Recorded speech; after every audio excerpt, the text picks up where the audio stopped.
good morning, everyone, and thank you so much for joining us for November's edition of Health Bites with Region 3. We're so pleased to welcome this month's speaker, Beth Hill. Next slide. Beth has been a community resources senior specialist at the Kansas City, Missouri Public Library since November 2019. Prior to social work, Beth was in higher education as an instructor of speech communication and theater for 24 years. Her study in interpersonal communication and eventual doctorate in speech communication led to her interest in understanding how family and environment affect personal development. Her dissertation topic, a semiotic phenomenological analysis of the self-reflective communication patterns of adult children of alcoholics, led to her interest in cognitive therapy and ultimately social work. The plan was to become a therapist, but while studying for her master's in social work, discovered the macro perspective gave her more opportunity to work with a diverse people and settings. Since completing her master's in social work from Washington University in St. Louis, Beth has served as a career specialist with Job Corps, a job specialist social worker inside Topeka, Kansas Correctional Facility, and a VISTA volunteer for the Missouri-Kansas Goodwill Industries. In today's Health Bites, our speaker will give a presentation on social workers building a connection between the library, service agencies, and patrons. Thank you for being our guest speaker this morning, Beth, and I will turn everything over to you. Thank you. Can everyone hear me? Apparently not. Yes. Loud okay. And clear. Loud and clear. Very good. Thank you so much. Thank you. And I will just start off with the beginning here. Yes, we are community resources at Kansas City Public Library, and I am very honored to be here to tell you about our journey. Thank you, Margie, for that wonderful introduction. As I said, I am honored, but I feel as though this is some of the most important and most exciting work I've ever been involved with. So without further ado, let's move on. Here's a quick overview of what I will be talking about today. First, there'll be, of course, the introduction, and then we'll move into a bit of the history of social workers coming into libraries specifically, and then specifically as well into the Kansas City Public Library, the services we offer, our staff, and stories as well. The Kansas City Public Library's Community Resources Team is a team of specialists with a background in social work. But as Margie's already pointed out, my background is in other areas as well, and so are the members of our team. We cover lots of different areas. What our job is to provide help for folks experiencing life challenges like houselessness, addiction, incarceration, and poverty, and all that goes with that. Can move on now to the next slide. How did we get here? How did social workers ever end up in libraries? Actually, it started in around 2009 in the state of California, where an individual began to see an issue in the libraries, someone that was working inside of a library, and began to think about how could we offer resources for people that were coming in off the street and needed things that generally they're not on the shelf. Those resources aren't on the shelf. So how do we meet those members of the community's needs as well? And so there it began. And in terms of how it began in Kansas City, that we have Mary Olive Joyce to thank for that. Mary Olive was hired with the Kansas City Public Library and was originally at one of the branches and then moved to the Central Library, which is located in the urban core of Kansas City. And there she began to see the homeless population that would come in every day. Many of our shelters and a lot of our resources for the individuals who are dealing with homelessness are in the downtown area. And during the day, they're usually invited, if you will, to leave the shelters for the day. So there's no place for them to be. And a lot of times they call the library home. So Mary was seeing this group of people that were coming in on a daily basis and began to wonder how to attend to that. And with a background in social work, she also has an MSW as well.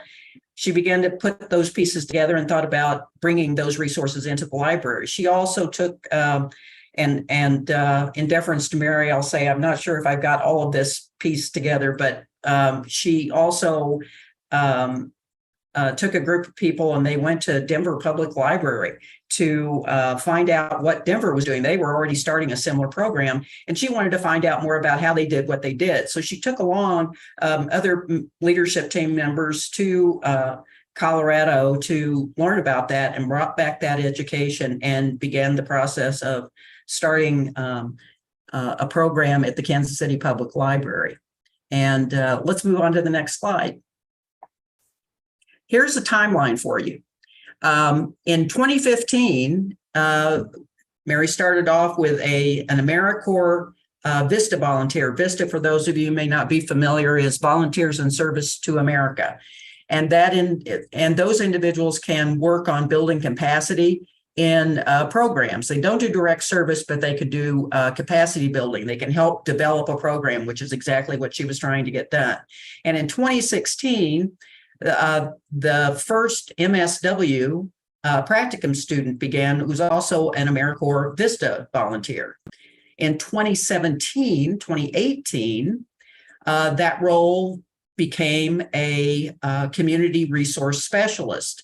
And that community resource specialist had with them a MSW student, another MSW student who was also a VISTA volunteer, one bachelor's of social work student who was also a VISTA volunteer as their capacity building team.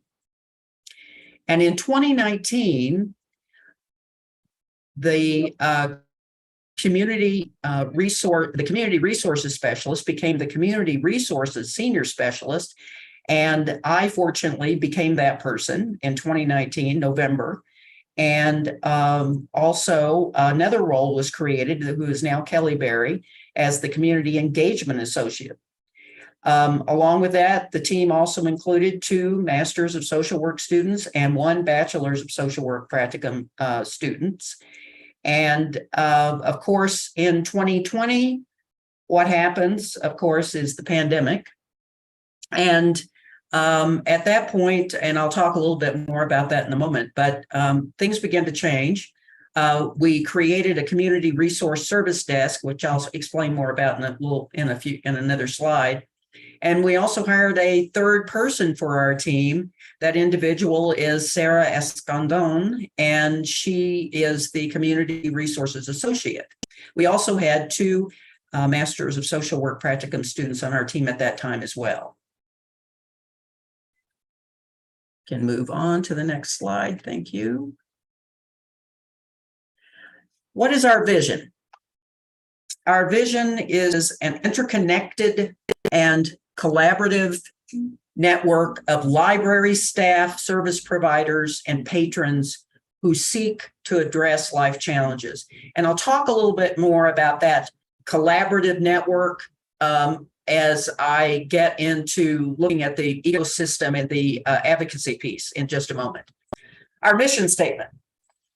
The Kansas City Public Library's Community Resource Division provides individuals experiencing life challenge an inclusive, that's a very important word, an inclusive place to access the connections, supports, and services they need. I'm going to talk and I'll talk a little bit more too, but another term I want to throw in here in terms of thinking about inclusivity is the concept of universal design. which is an instructional method, but it can be used in a lot of different areas, which is that you begin to design programs that will work universally for everyone. And one of the primary principles of universal design is offering information through multiple means of engagement. And that is what we do as social workers inside of the public library. But I'll talk a little bit more about that as we move forward. Thank you. What can we help with?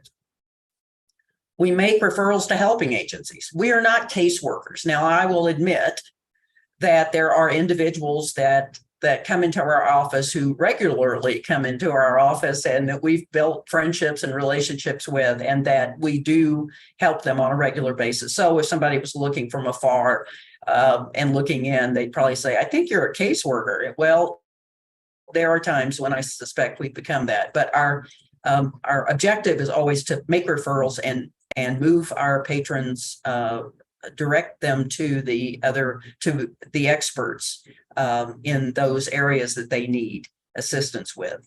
We can assist in completing forms for utilities, rent, and housing. A lot of you may know, or maybe not, but the world is on the internet, and so there's a lot of applications online that can be filled out to get assistance, and a lot of that is for those individuals who are digitally challenged. That becomes an issue, and I'll talk more about that in a moment as well. We can identify where the free meals and food pantries and clothes and showers are. We will direct patrons to medical, mental health, and dental care services. And this is so, all of these things are so important. And it makes the role of our community engagement specialist, Kelly, is so vital to our efforts, because she's out in public on a regular basis, connecting with all those different agencies, the food pantries, the shelters, the medical groups, the hospitals that are doing this work. And so she builds these relationships that then we are in the process, we know what they do and what they can offer. And so they become a vetted group that we trust, and that we can trust that when we send our patrons there, that they will get the services that they need. We can also offer emergency funds for birth certificates, hotels, trips home, I should say. And just a little bit about that. Part of the reason we can do that is because 2 library patrons learned about our work and just came to me and said that they would like to make an ongoing contribution to us.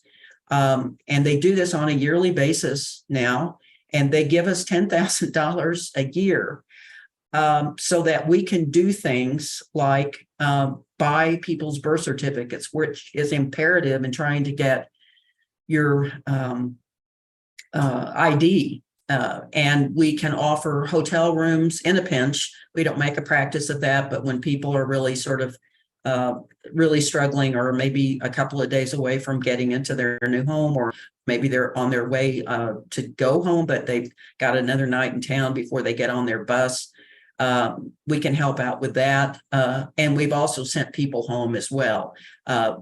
We've had patrons that have come in and said, their lives have just kind of fallen apart. And I generally try to listen and ask questions and find out if, where home is. And they say, well, home is, fill in the blank.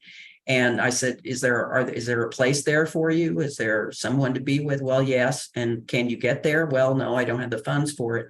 So we can make that happen. I think one of our biggest stories in regards to that was we were able to use these funds to get a woman home back to Germany, which was quite an achievement, because it also involved talking to the consulate and getting her an emergency passport. We offer handouts in acquiring vital documents. We have a lot of hand materials, paper materials, that people can pick up and run with in terms of finding resources as well. Once again, that's back to the universal design concept. Some people may be a little ill at ease at coming in and saying, hi, I need help. Can you help me with X, Y, and Z? And sometimes it's easier for them just to come to a table, which we have outside our office, which is just covered with paperwork, which Kelly keeps covered all the time with replenishing all of our information. And they can come by and pick things up. And then as they have questions, they might be able to venture in, but otherwise they've got the hard copy in their hands. Thank you. You can move forward, please. Vulnerable residents and vital resources. Okay. I want to talk a little bit more about each one of these. The ecosystem, kind of a fancy term, but what, of course, that means is cultivating and maintaining a large and diverse network of service providers and stakeholders to increase access to services for vulnerable populations. But let's break that down for a minute. Cultivate and maintain a large, diverse network. How do you do that? I don't know. I know that there's a lot of people here from a lot of parts of the country, maybe world. And at least for my experience in the United States, we have a tendency to operate in silos. And we do our job and we do it very well. And we're sending out all kinds of media to let people know what we do and how we do it. And, oh, please come in and share our information. Oh, please come in and take part in what we have to offer. But when you're homeless and you've lost or someone has stolen your ID, you don't have a telephone, there are no more pay phones anymore. You suddenly wonder, how do I take the next step? So our job, as I see it, is to build those relationships with all of those different agencies throughout the Kansas City metropolitan area, as many as we can, so that an individual that is struggling with homelessness could literally walk into our office or walk into one of our branches and say, I need help finding XYZ. And someone will be able to respond to that person so that they don't have to make endless trips north and up and down throughout the city, knocking on doors, making phone calls, trying to find somebody to respond positively to what their need is. I really ask you to think just a moment about if you were suddenly found yourself in a city that you didn't know, and maybe you had maybe you left your phone on the airplane, and suddenly you don't have any way to communicate with the world, and you really don't know anybody in the town you were. How would you start? What would you do? So I see ourselves as trying to understand who the stakeholders are in the Kansas City area, who's involved in this process, who offers the services, how can we pull all that information together in one spot. Kelly Berry is particularly key in doing that for us. And we also work very closely with other members, of our library staff as well, that I'll talk about in a moment. Advocacy to advocate for an inclusive and safe environment within the library for individuals experiencing life challenges. Inclusive, what is that? Man, we're still trying to figure out what all that is and how do you do it. But a lot of it has to do, and this goes back to the whole concept of universal design, but to some degree in terms of how you actually make that happen. But in terms of inclusivity, it's about including, it's a very simple concept in many ways. It's including everyone. And when we do our work, we have to include everybody in the library. We can't just be this silo in room 311 on the third floor in Central. We have to expand beyond that. We need to, and we want to do that work at the other 10 branches that we have, which is a slow process, but we're making our way.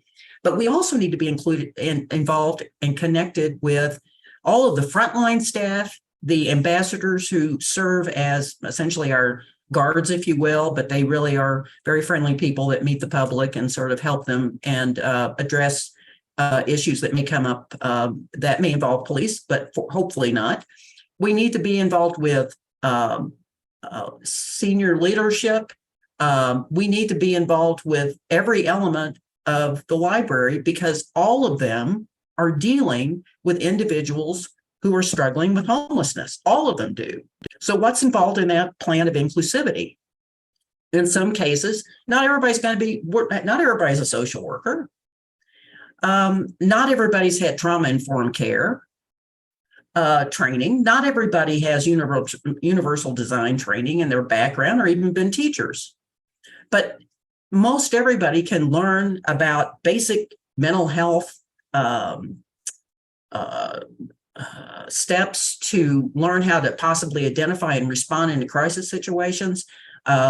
Most people can learn basic trauma-informed care issues so that they have a skill set, so they have their own tool set to pull from whenever they're confronted with patrons who have difficulty. And it behooves us in community resources to make ourselves as available to all those individuals inside the library, to let them know that we're here to help them with their work, and in reverse, they are there to help us.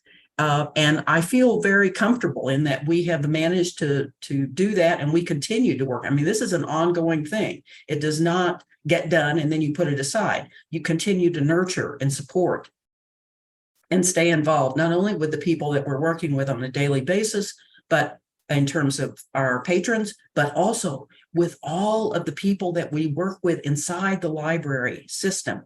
And that advocacy and that inclusivity has to continue outside. And for that, we thankfully have Kelly Berry, who does her magic out interacting with so many different people and bringing her expertise and her personality and smiles and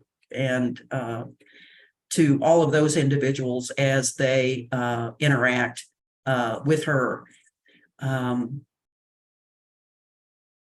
So without belaboring that too much, let me talk about referrals.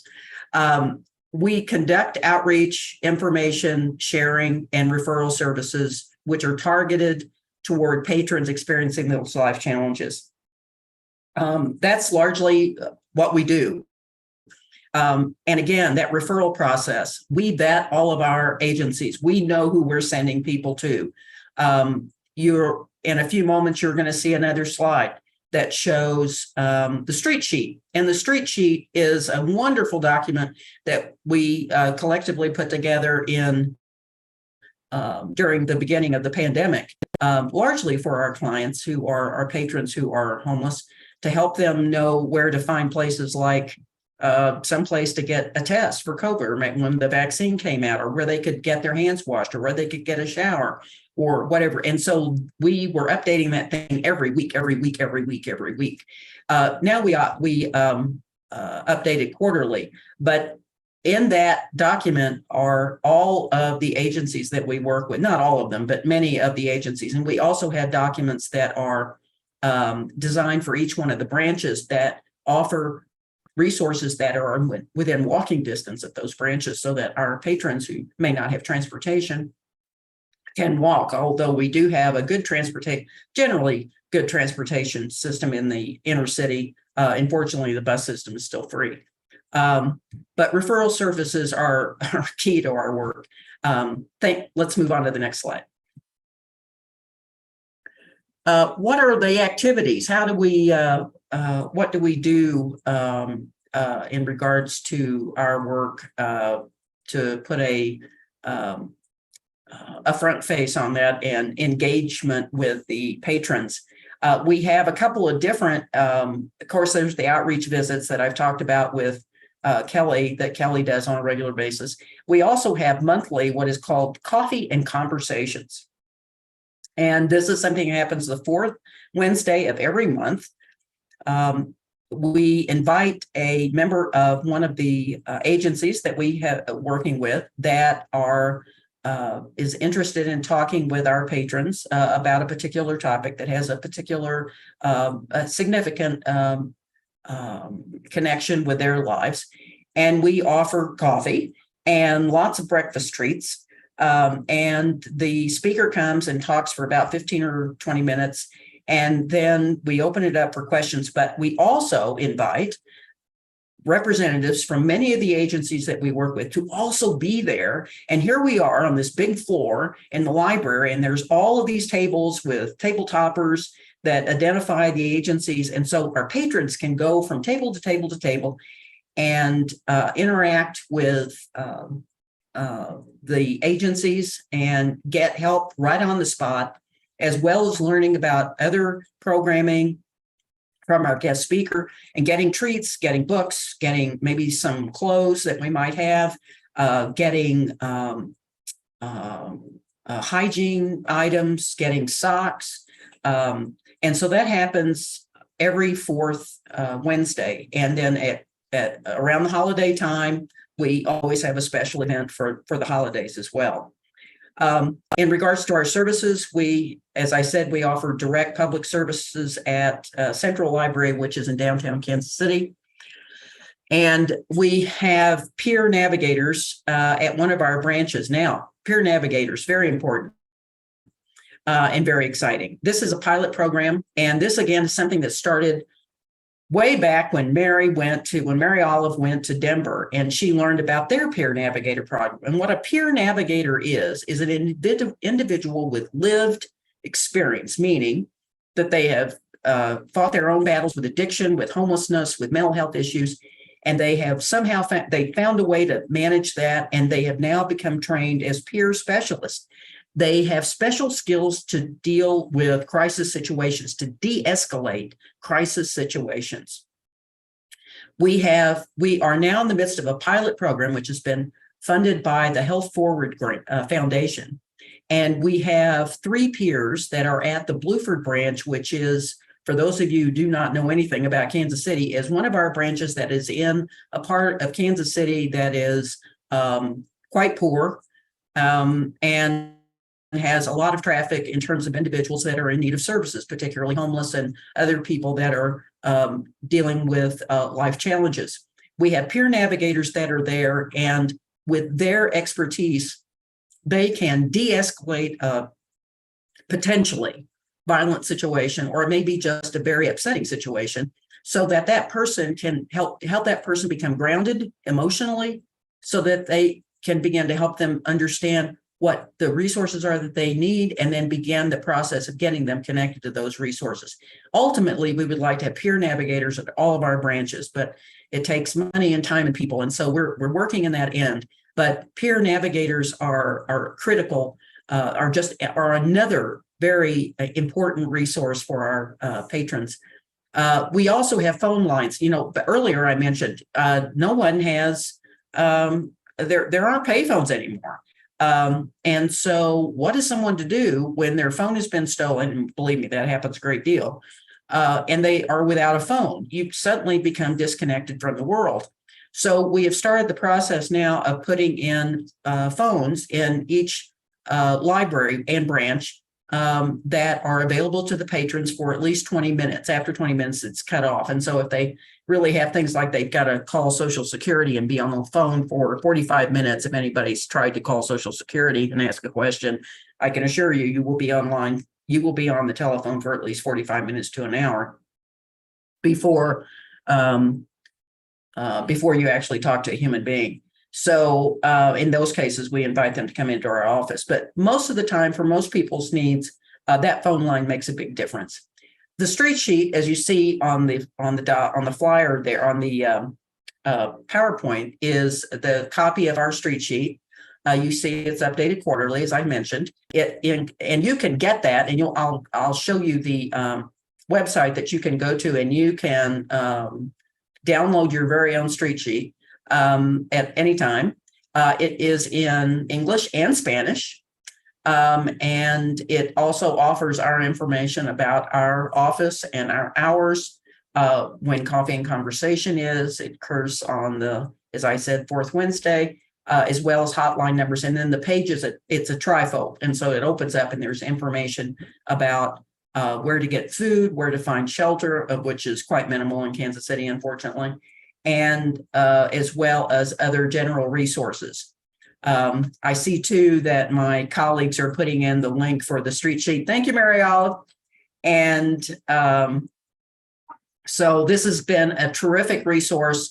And I have to again thank Kelly for updating that on a quarterly basis and taking care of that. It has been an amazing document, which we have also received national awards for. So quite proud. We're all proud of that. We can move on to the next slide. The pandemic how it expanded our services. Amazing. Meeting the public. Well, obviously, when the library was closed, we shut down completely, but we stayed open. Community resources stayed open. So we met people at the front door. We escorted them. We had a desk. It was mirrored. We had mirrored computers and sneeze guards. There was no one on the floor, so we had complete privacy, which worked out very well. And when the library reopened, though, then we had a problem because we could no longer have the privacy that we had had before. We still had the mirrored computers and the mask mandates, and well, I'm getting ahead of myself here. But when it reopened, we had that issue of not being able to have privacy. I mean, previously we'd been sharing social security numbers and so forth, and that kind of thing, and we couldn't do it anymore. So fortunately, the library leadership allowed us to get a room, and we were able to move all of our work into a room, which is now identified as 311. And we now continue essentially what we did before. And fortunately, right now, we don't have the mask mandate, although we all wear masks. One of the things we learned, though, from the pandemic was that we were getting a lot more phone calls. So as word got out that our services were available, we started getting a lot of calls. And then one of the agencies that we work pretty closely with is Bishop Sullivan, which is a nonprofit that offers financial assistance. And they were overwhelmed with the individuals that were calling for help. And a lot of the people that were calling them were individuals who were either older or simply didn't have any, were challenged by computers. They didn't have computers, or they were digitally illiterate, and they were lost. They couldn't do the applications online. So we said, well, why don't they just have them call us and we'll do it over the phone? Well, that procedure has continued, and we still do those applications. And then the other applications that popped up as a result of COVID and the pandemic was applications to get help for those individuals who had lost their work because of the pandemic and were on the verge of losing their homes. And so a couple of different applications were made available either by the state. One is called the state one is called SPHERE, that's for Missouri, and it's an acronym. And ERAP, which was the national one, which is the Emergency Rental Assistance Program. Well, again, both of those applications are quite convoluted. They're frustrating. They demand that you upload materials. Once again, if you're digitally illiterate, you have no idea what to do with that. So we began to do those as well, and for individuals. And so that began to fill up a lot of our time. And with the problem was, though, with ERAP, that there was so much need for it that there was a backlog, which I think they're still dealing with at this time.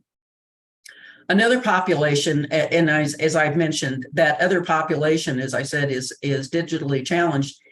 And another thing about that population is that they're often elderly and they live on fixed incomes. So they are calling regularly for help with financial assistance for a lot of different things. And I think that's one thing I've become particularly conscious of, is because I'm also moving into that category of person as well, is that on fixed incomes and being older,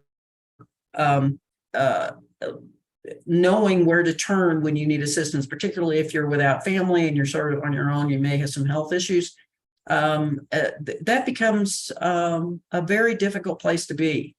Imagine living, on a Social Security check for $800 a month and paying all your utilities and your rent, and then trying to take care of anything else that may come along, like a surprise health issue or a car that breaks down, any of those things. So we're seeing more and more and more individuals who are calling us that fall into that category. You can move on to the next slide, please. Thank you. Okay. Meet our team. Well, there I am over there on the left, and there is Kelly Berry, our outreach specialist, and Sarah Escandon. Sarah, I already apologize for messing up your last name. Is our resource specialist. She also speaks Spanish, not fluently, but she's better than the rest of us. And she helps us out in so many different ways. And she's got a great deal of patience, bless her heart. She and I work together inside of the 311. And happily, we are getting ready to hire a new person. Don't know who that person's going to be yet. But as when I get next week, we'll be looking at applications and starting interviews. Can move on now.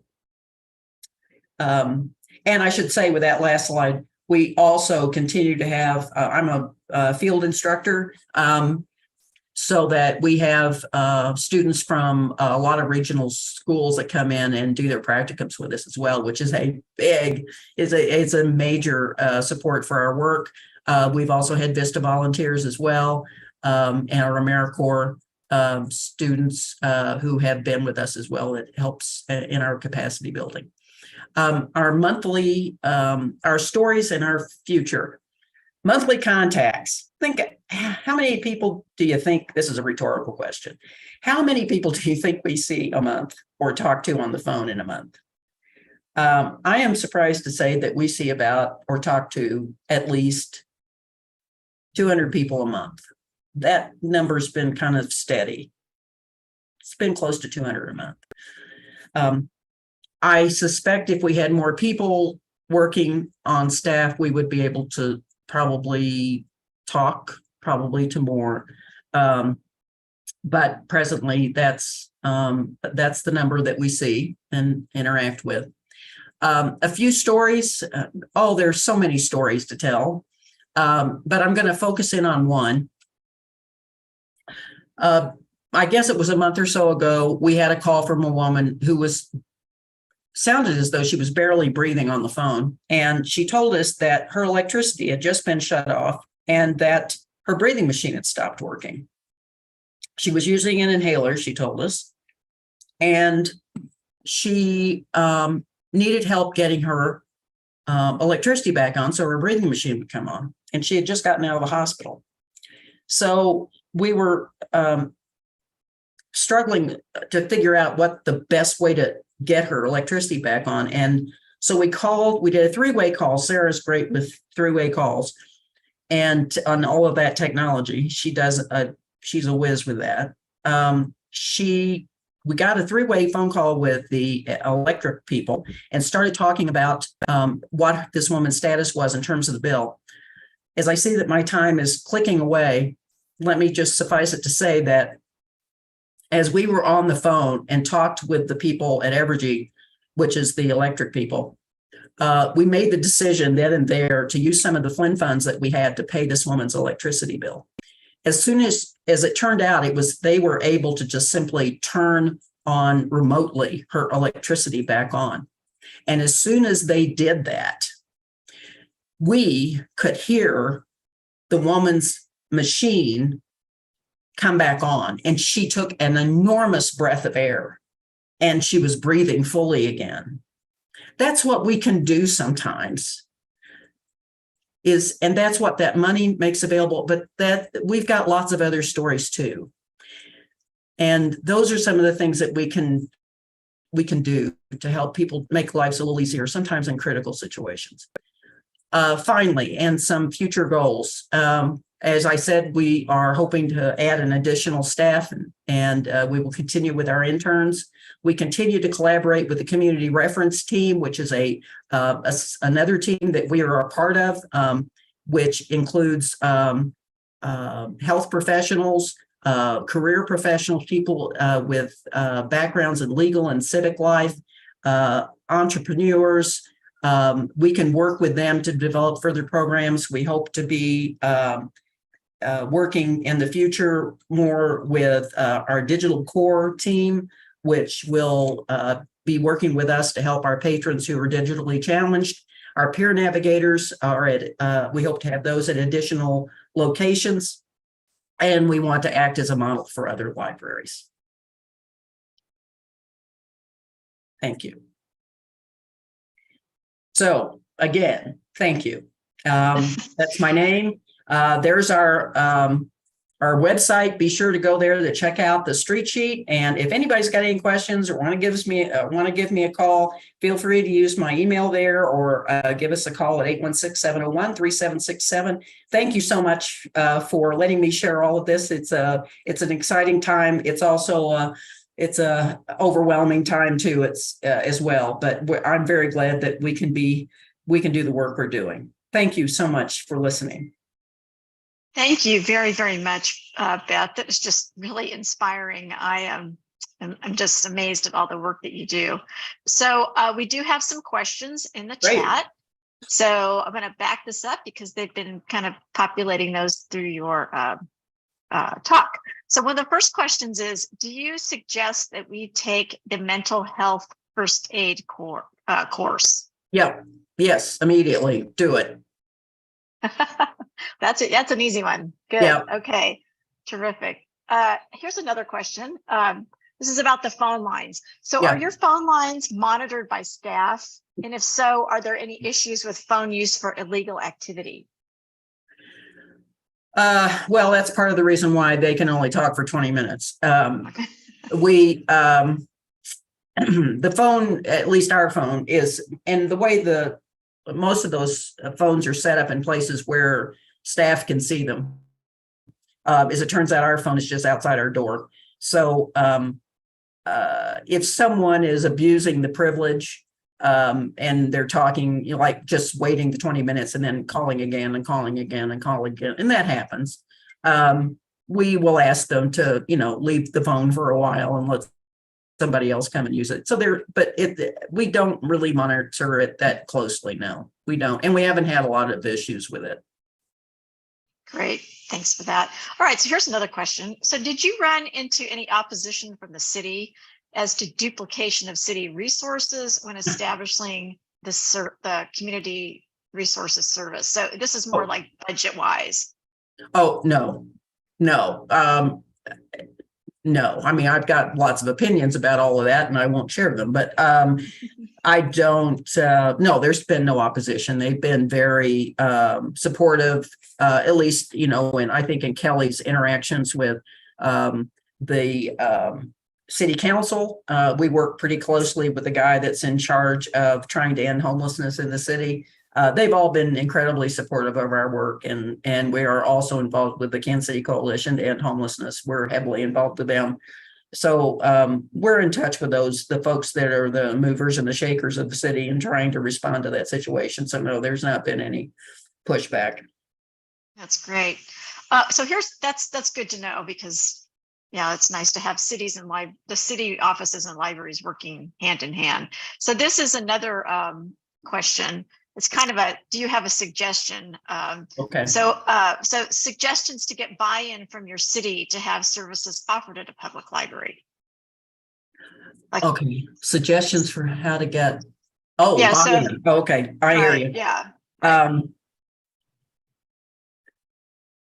Well, I think, once again, and I failed to even say this phrase in the course of my discussion, is you have to meet people where they are. And it's not just something you do with individuals who are struggling with homelessness. It's all those leaders too.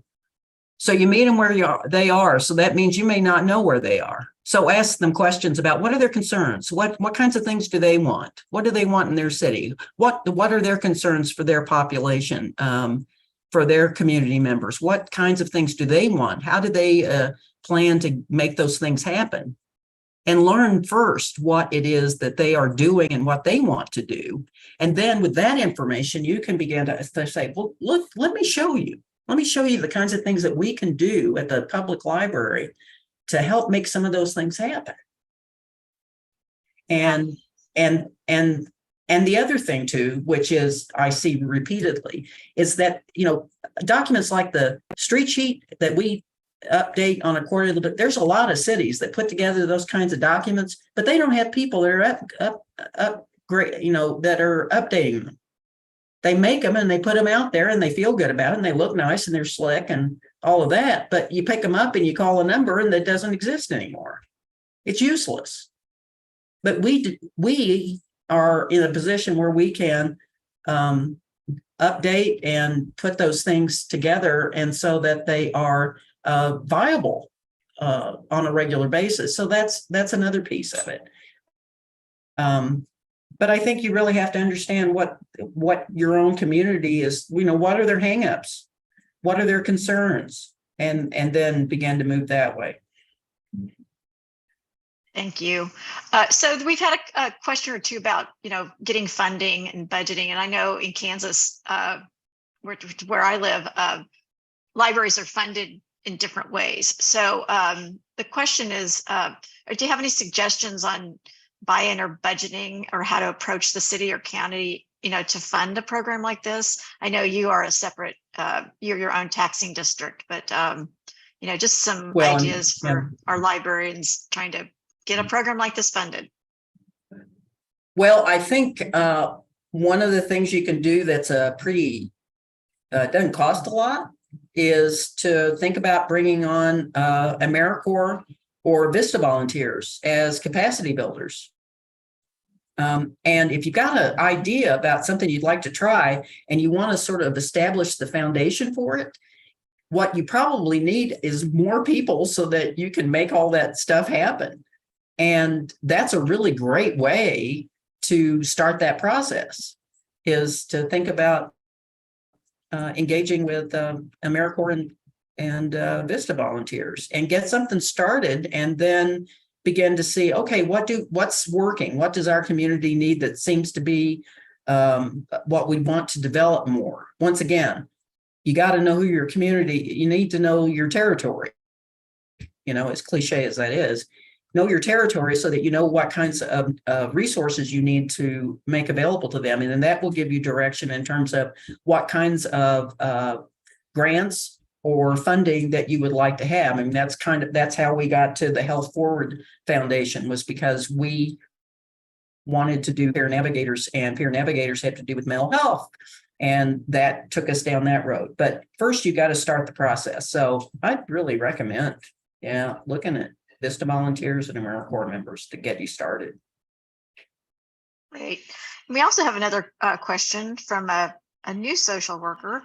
What would you suggest for a social worker just beginning in the library sector? Just beginning. Right. Well, without knowing more details, I don't know if they're just beginning. If they're actually doing the work, then what you need to do is to get to know you need to know your patrons, you need to know your stakeholders, you need to learn what the resources are right now, you need to figure out how people learn about the resources. Is there a pamphlet, or is it all just, you've got to do your own thing? You got to figure out what's happening in that community that you're working in. I was blessed in that when I took this job, a lot of that work had initially been started. And so I came in with and was taught and what was going on, as well as the fact that I had already been working in the city and on the fringes of the city, and actually on Wyandotte County, which is in Kansas. And I had been learning about the different agencies that were available throughout the city. So if they don't know that yet, then I would urge them to get to know who all the stakeholders are. Thank you for that. So I've time for this one last question. What do you see as the greatest barrier to your work? And are there any walls you wish you could tear down to help make this program even more successful? Oh, man, that's a big question. Oh, tearing down walls. I would love to tear down classism, and the fear that people have about individuals who are homeless. There's a lot of, when I was teaching, I would ask students sometimes, how far, is anybody here a month's paycheck away from being homeless? And sometimes they'd raise their hands. Homelessness can happen to all number of people. We don't know what's going to happen. in our lives. And there's such a stigma about homeless people, and we've done so much disservice to people who are in need in our country, in the United States. I mean, we've eliminated resources for mental health, and we've really designed a world that only certain people can access, going back to the idea of, inclusivity. And we need to broaden that. So I would like to tear down all those walls, so that people could, really begin to see people for where they are and not what they appear to be. But that's wishful thinking, but we'll keep working on that. Absolutely. Well, thank you so much for sharing your wonderful story with us. And I want to thank everybody else that's here on the at the webinar for joining us today as well. And thank you so much, Beth. I can't tell you how much we appreciate you being here with us today, and really look forward to reading more about the great work that Kansas City Public Library is doing. And I'm going to have to make a site visit down there myself. Oh, please, you're welcome anytime. Come and hang out with us. Yeah, thank you. I will. Thanks for watching. This video was produced by the network of the National Library of Medicine.